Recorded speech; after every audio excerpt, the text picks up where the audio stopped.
જય હિન્દ જય ભારત. ખૂબ ખૂબ ધન્યવાદ. સિદ્ધરાજસિંહ ચુવાળ ચોરસિંહની વાત આવે છે, પણ સુણસર વિભાગ તો 1917 ની અંદર 2017 ની અંદર અને બંધારણની મીટિંગ થઈ એના તમે પણ સાક્ષી છો, બધા સાક્ષી છે. નિયમો બનાવ્યા હતા, નિયમ ઘણા બધા પાલન કરે છે, પણ નથી થયા એ વિભાગોમાં કરો, ત્યાં પહેલ કરો તો હજુ યોગ્ય લખે. પછી ફરીથી સુણસર તૈયાર છે જેને છે એની ચિંતા ના કરશો. હવે દિશા વિભાગમાંથી કે આવનારો સમય ખૂબ આધુનિક ટેકનોલોજી હશે, એની સાથે આ સમાજના દીકરા દીકરીઓ ભણી અને ખૂબ આગળ વધે એવી અહીંયા વાત મૂકી મારી વાણીને વિરામ આપું છું. અસ્તુ એ ધરતી પર થઈ ગઈ. આ બંધારણ હું રજૂ કરતો હર્ષને લાગણી અનુભવું છું.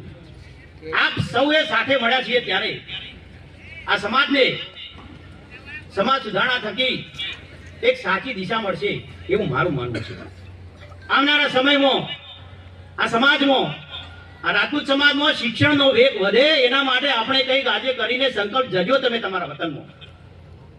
શિક્ષણ થકી સૌ ભણી ગણીને આગળ વધે અને આવનારા સમયમાં દીકરા દીકરીઓ ભણી સમાનતા મેળવે અને આ સમાજને એક ઉચ્ચ દરજ્જો મળે.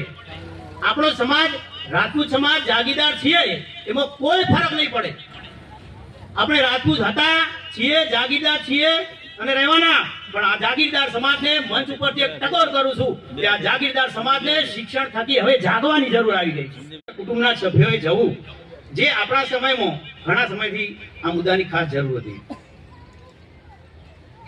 નંબર 5, મરણ પ્રસંગે જે મીરાણીને સાડી આપી નહીં એ ફક્ત 20 કે 50 રૂપિયા રોકડ રકમમાં આપવા.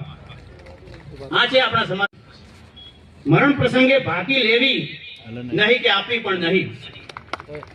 મરણ પ્રસંગે બારસ તેરસ લેવી કે આપવી પણ નહીં. મરણ પ્રસંગે આવતા મહેમાનોને આપણે જે ભાડા ભેટે આપીએ છીએ એ ભાડા ભેટે આપવાની પ્રથા પણ આજથી બંધ કરવામાં આવે છે. જે ઘોડ પ્રથા કરવામાં આવે છે તે પણ સદંતરે બંધ કરવામાં આવે છે. 10, દીકરાની જાનમાં મર્યાદિત સંખ્યામાં જવું. દીકરા દીકરીબાના લગ્ન પ્રસંગે ઝાંપાશીક સદંતર બંધ કરવામાં આવે છે. નંબર 12, દીકરા દીકરીબાના લગ્ન પ્રસંગે જે આપણા સમાજમાં બારણું રોકવાનું, કોઈ દાગીનો લેવો કે આપવો નહીં, તેની જગ્યાએ આપણી દીકરી હોય તેને મર્યાદિત સંખ્યામાં રોકડ રકમ યથાશક્તિ પ્રમાણે આપવી.